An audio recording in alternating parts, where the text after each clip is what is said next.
We're Group 6, and today we're going to be talking about Amazon's expansion into Germany. I'm Joey Elmhurst. I'm Sam Seven. Ed Bible. I'm Scott. I'm Tigger Cook. To get into a little overview here about Amazon's strategic expansion into Germany, we're going to cover Amazon's global presence and their strategic growth mindset. We're going to talk about Germany as Amazon's largest European market currently. Some of the key factors that influence expansion, like logistics, e-commerce, demand, and consumer behavior. The overview of challenges they face, like labor relations and data privacy in the European Union, or in Europe, sorry. The strategic adaptations, local fulfillment networks, prime localization, and their long-term outlook from Amazon as a company for continued growth and a competitive edge in Europe. We talked about the SWOT analysis for Amazon. Some strengths are a big one, are brand recognition. I can almost guarantee everyone in here has bought something off of Amazon at some point. If not, you've at least heard of it. And because of that, we know about the diverse range of products you have. You can buy anything off Amazon, from books, clothing to jewelry, even food and cars if you want to. They also have a strong and growing financial performance as well. Anyway, they are one of the biggest companies in the world. Their income and revenue just continues to rise each year. Some weaknesses are data breaches. They did suffer a pretty major one towards the end of 2024, and they are still dealing with that at the moment. And also some regulatory issues as well, mostly with third-party suppliers. And they do have many competitors in the online shopping market as well. Some opportunities for them are expanding into physical stores. They have already done this a bit, but we'd like to see them do it a bit more and get some more stores open around. And also some technology investments. They have been looking to introduce AI into their company in some sort of way. And also crypto entry. They've been toying with the idea of seeing if people should be allowed to pay for their Amazon products with Bitcoin. Some threats for Amazon are economic recessions. Of course, those can hit whenever with very little warning sometimes. And because they're such a major corporation, they usually tend to take a hit when those happen. Natural disasters are another one. A lot of their manufacturing facilities are located in places prone to bad weather, so those are very bad when they happen. And also some supply chain disruptions, whether it's a delay in shipment or labor shortages, and there are even some employee walkouts within the company as well.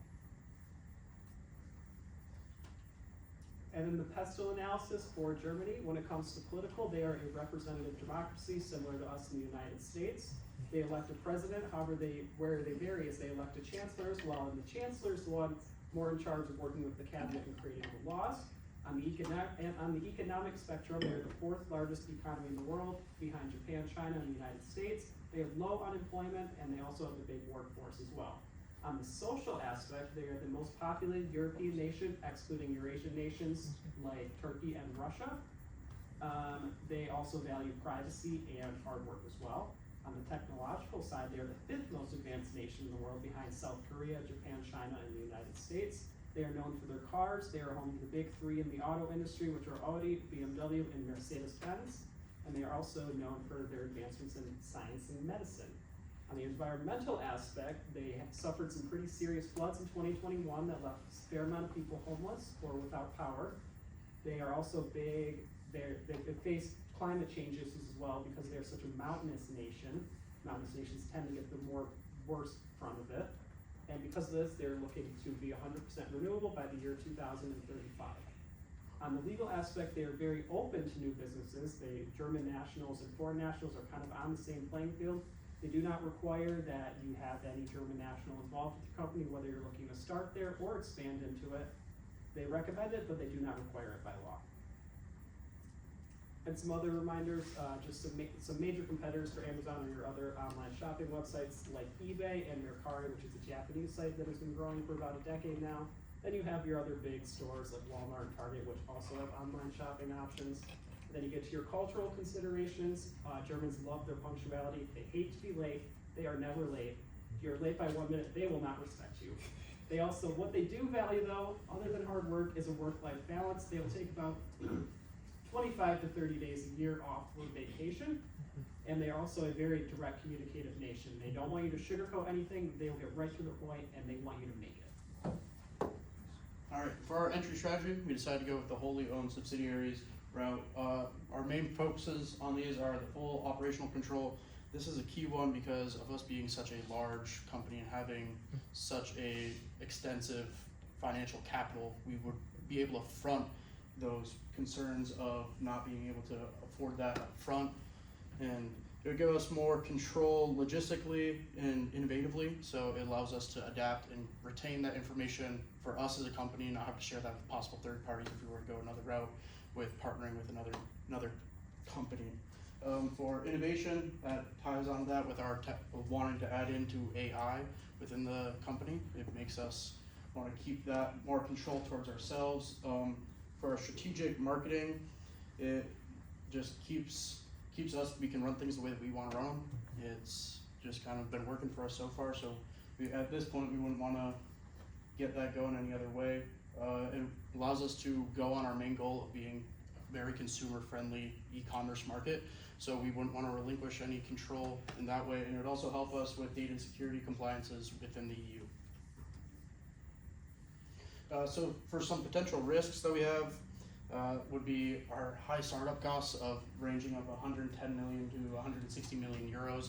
That would be one of our main risks, is just that large capital upfront. That's why we'd look into possibly finding any existing warehouses or anything of that nature that we could possibly repurpose, and that would also go along with that Germany's want to be more renewable and eco-friendly in that manner. Regulatory challenges, they have very strict consumer protection laws within Germany, so that's another key aspect and risk that we may have to take of updating, especially with our data breaches, and making sure that we are on top of things in that aspect. Differences within culture, just within that direct communication, that could possibly have problems there. And then ability to just stand out in the market. Yeah, we are a very recognizable brand, and we are good in that aspect, but we would also want to stand out in that European market more specifically. For an extra overview, as he stated, our initial investment would be around 110 million to 160 million, and the things that are included in that is our infrastructure, which is mainly our real estate at around 98 million euro, and that includes the land it sits on and building a facility. But if we are able to find a pre-existing place, it would lower the cost of that significantly. And another big part with the infrastructure is the fleet size, our vehicles. But another nice thing with us being local in Germany is that there are auto manufacturers like Mercedes, and they create the Mercedes Sprinter vans, which could also significantly lower the cost and provide them business as well. And a breakdown of the warehouse facility would be around 64,000 square foot, which comes out to 1,406 euro. And then our yearly operational cost, which come out to around 10 million to 14 million, and that's just our main yearly cost that will always be coming out. And those include maintenance on the building, our labor, and any employee relation stuff with like retirement funds or pensions and whatnot. And our annual projected income is around 300 million, and we got that information from other Amazon places or fulfillment centers that are established in the United States already. And also, Amazon's financial report from 2024 showed that they have $101 billion of cash on hand, which with our initial investment cost puts it at around 0.16% risk. Some of our community engagement that we want to do is being aware of our environmental impact. And one thing that I know that they're doing in New York City is that they have electric trikes, which Amazon workers will pedal around, and it helps reduce on like combustion engines and emissions. And also those are things that we can keep around for a long time. One thing with Germany is that we're delivering in compact cities that are established. Those old street roads will fit those trikes and scooters, things like that, better throughout their infrastructure that they have already established. We would also like to maybe implement solar panels on top of our fulfillment center. It would be a hefty initial investment, but could potentially reduce our emission cost greatly. Another thing that we want to do is engage with the local community. We could help support educational events or student led programs, sporting events, stuff like that, or support local like festivities if there's any local holidays, stuff like that, and get our name out there and everyone to just realize or to see what kind of a business we are and what we stand for. For our employee welfare, I know one thing that the Germans are really important to them is their compensation, their ability to take time off and whatnot. So being able to develop a good pension retirement plan and good labor relations with them.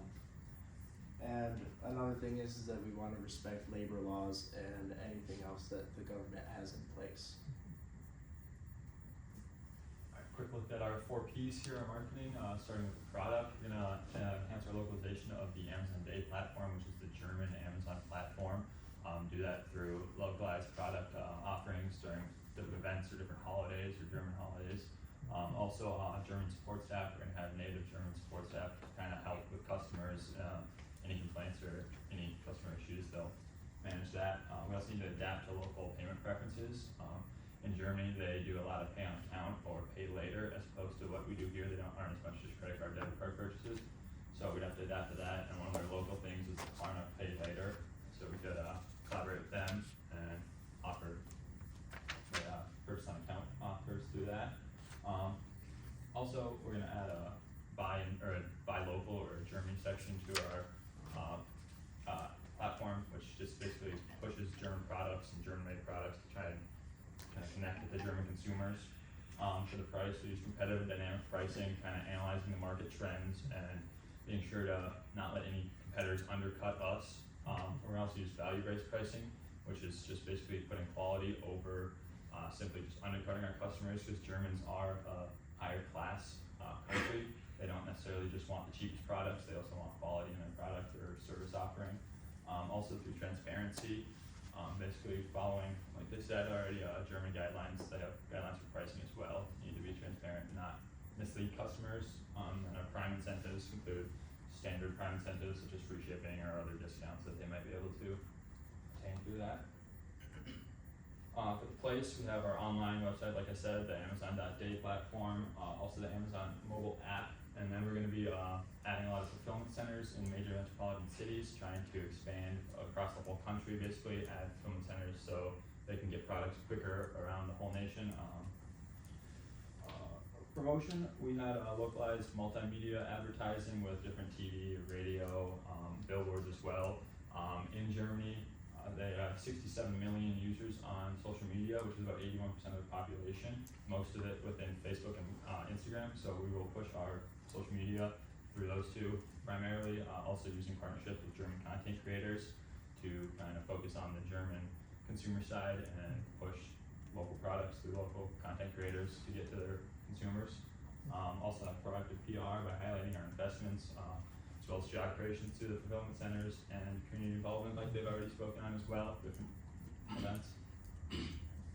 Operationally, same thing, adding fulfillment centers, like we said, as well as sorting hubs, kind of just expanding, trying to add more all throughout the nation there, with the end goal of next day delivery all across the nation and same day delivery in all major cities.